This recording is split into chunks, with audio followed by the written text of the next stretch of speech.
Nous passons une bonne partie de notre vie à l'intérieur, dans des maisons, dans des édifices, en nous demandant si la qualité de l'air que l'on respire est bonne, si elle est adéquate. C'est une question que nous nous posons de plus en plus souvent. Le sujet est devenu d'actualité. Et c'est le domaine dans lequel œuvre Biovac System, qui poursuit actuellement son expansion aux États-Unis parce que les Américains aussi se posent les mêmes questions, ce que va nous raconter dans un instant le président de Biovac System, David McDougall, dans ce nouvel épisode de Télécorex.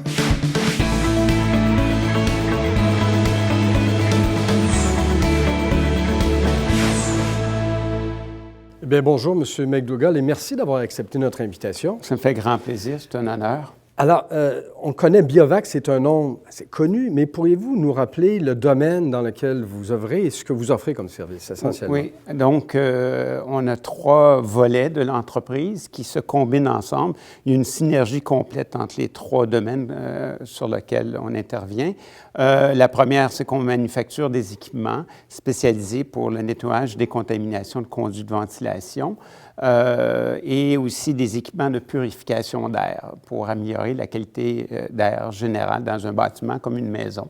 Et de là, ça se combine avec l'autre aspect de l'entreprise, qui est la deuxième, qui on fait l'intervention, c'est-à-dire qu'on va faire la décontamination et le nettoyage de conduits de ventilation, nettoyage, décontamination au niveau de la moisissure et de l'amiante. Et de là, ceci se combine avec la dernière facette de l'entreprise, c'est au niveau de l'évaluation de la qualité d'air dans les bâtiments. Tout ce qui est contaminant au niveau de l'air, que ce soit les gaz, des particules, des moisissures, des composés organiques volatiles, on analyse le tout. Et tous ces trois aspects-là se marient très bien ensemble pour être capable de promouvoir nos produits et d'offrir un service et des équipements à nos clients pour en fait apporter un aspect plus clé en main, c'est-à-dire qu'ils peuvent utiliser nos équipements et aussi offrir le service. Et donc, autrement dit, vous partez de A à Z, là. Vous les manufacturez, vous les installez, vous regardez si ça marche. Et si je peux me permettre, il me semble qu'on entend davantage parler maintenant de cette importance de la qualité de l'air dans des bâtiments. Souvent, quand dans des édifices, c'était moins important à l'époque. C'était comme si ça passait sous le radar. Tout à fait. Il y a une émergence claire depuis plusieurs années. Puis, heureusement ou malheureusement, tout dépendant de quel côté qu'on se trouve, pour ceux qui subissent les problèmes de qualité d'air, on a remarqué dans des hôpitaux qu'il y a eu certains problèmes de qualité d'air. En plus. Certains bâtiments gouvernementaux, dernièrement, publics, qui ont eu des problèmes à Québec au niveau de la légionellose.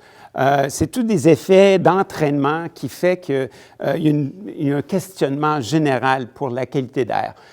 C'est pas seulement pour le Québec, parce que le reste du Canada a soumis les mêmes problèmes, mais aux États-Unis, il y a un engouement énorme, un engouement dans le sens qu'il y a un besoin latent qui vient de se créer, étant donné tous les problèmes de contamination qui existent aux États-Unis. Bien, vous en parlez, il y a une plus grande sensibilité, et si je comprends bien, vous avez d'abord fait vos classes ici, mais vous êtes maintenant présent sur le marché américain. Tout à fait.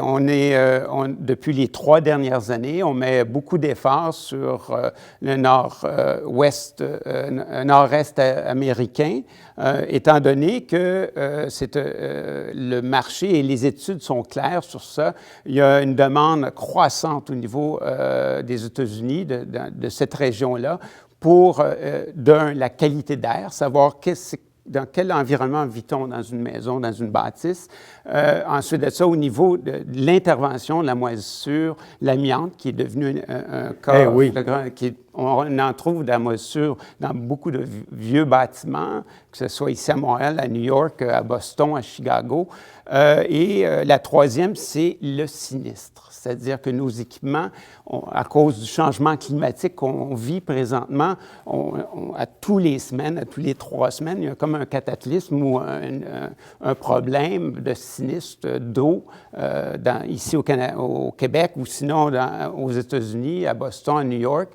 Katrina qu'il y a eu en Louisiane, tout dernièrement à New York aussi, il y a 2 ans. Donc, tout ça fait qu'il y a un besoin énorme pour nos services et nos produits. C'est une demande, vous le dites, qui est en train de s'intensifier. Vous manufacturez vos propres produits, vous l'avez dit au départ. J'imagine qu'on est maintenant rendu assez haut là, dans la niche technologique. Est-ce que c'est un avantage d'arriver dans ce genre d'activité en disant, nous, on a élevé notre degré de sophistication par rapport à ce que l'on offre et par rapport à ce que l'on produit? C'est que l'intérêt qui se fait pour un produit comme le nôtre, de la part des Américains comme pour les Canadiens, c'est qu'il doit avoir des éléments gagnants. L'élément premier gagnant, c'est que y a-t-il un avantage technologique ou différentiel? Est-ce que j'ai une économie? Est-ce que je vais purifier l'air plus? Est-ce que par rapport à ce que vous offrez? Et nos équipements offrent une qualité supérieure, une performance supérieure à ce que dans notre marché, on retrouve présentement. De plus, ce que les Américains, comme beaucoup de gens, ce qu'ils aiment, c'est lorsqu'on reçoit un équipement, on veut savoir comment s'en servir. C'est quoi, j'achète, mais qu'est-ce que je vais faire avec? Comment je vais pouvoir l'optimiser? Donc, on offre cet aspect-là pour vraiment être à mesure que le client peut utiliser à sa pleine capacité le produit. Et ceci combiné ensemble, plus la qualité d'air, l'expérience qu'on a, nous, en faisant de la qualité d'air, ça avantage parce qu'on peut leur créer ou leur trouver de nouveaux marchés qu'ils n'avaient jamais pensé dans le passé en utilisant nos équipements. Alors, il y a de la formation que vous devez faire avec vos clients des fois, mais vous avez, j'imagine, votre propre personnel sur place dans le nord des États-Unis. Et là, déjà, on se dit, écoutez, c'est assez spécialisé ce que vous faites là. Vous ne pouvez pas prendre n'importe qui. Est-ce que c'est facile de trouver le personnel nécessaire, le personnel assez compétent pour livrer le service que vous avez promis au départ? Vous savez, ça fait 15 ans qu'on est en opération. Il y a chez nous, plusieurs, ça fait 12 ans qui sont avec nous.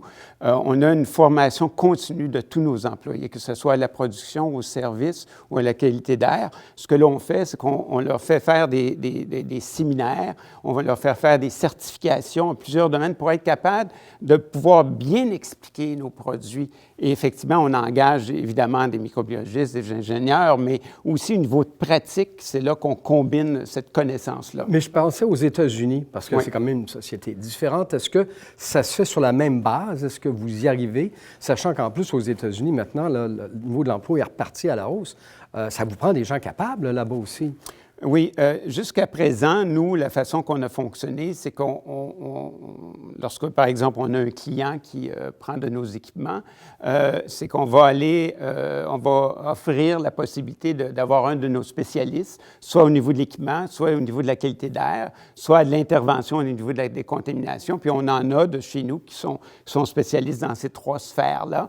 Et de là, on va être pendant un mois, par exemple, aux États-Unis avec nos spécialistes et on va former les gens sur place. Donc, une première équipe volante et après, Exactement. Vous avez des gens. J'allais vous dire, c'est quand même un déploiement qui est important. C'est quand même pas de la broutille, vos systèmes. Donc, ça demande des déboursés. Il y a des questions de financement. Est-ce que vous avez eu des appuis stratégiques pour à la fois financer cette expansion, mais aussi faire que vous puissiez faire le développement que vous souhaitiez?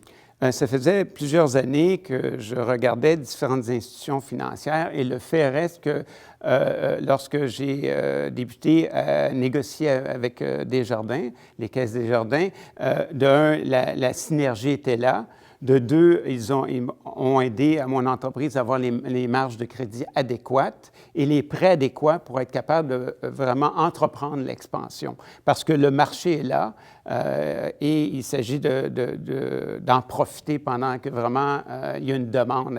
On n'est pas dans le haut de la courbe. Ce n'est pas un marché qui est mature. Il ne sera pas mature avant une dizaine d'années. Donc, c'est aujourd'hui qu'il faut intervenir et ça a tombé à perfection. Le timing était bon, comme on dit, avec Desjardins parce qu'ils m'ont offert ce que je désirais pour être capable de faire ce pas. Alors, en terminant, parce que vous l'avez fait, vous dites, ça fait 3 ans, c'est un marché qui est en développement, vous êtes dedans, vous êtes en train d'étendre vos activités. Il y a plein de gens là, qui nous écoutent, qui sont peut-être, eux, justement au point là, d'inflexion, c'est de dire j'y vais pas, mais j'aimerais profiter de l'expérience de M. McDougall. Si vous aviez quelques conseils, mais vraiment de base, à savoir comment on doit par quoi de quelle façon on doit procéder pour réussir son entrée sur le marché américain? Qu'est-ce que ce serait? Bon, c'est de décrire ou de connaître à fond les avantages différentiels de son produit versus sa compétition, qui est un basic, c'est la base.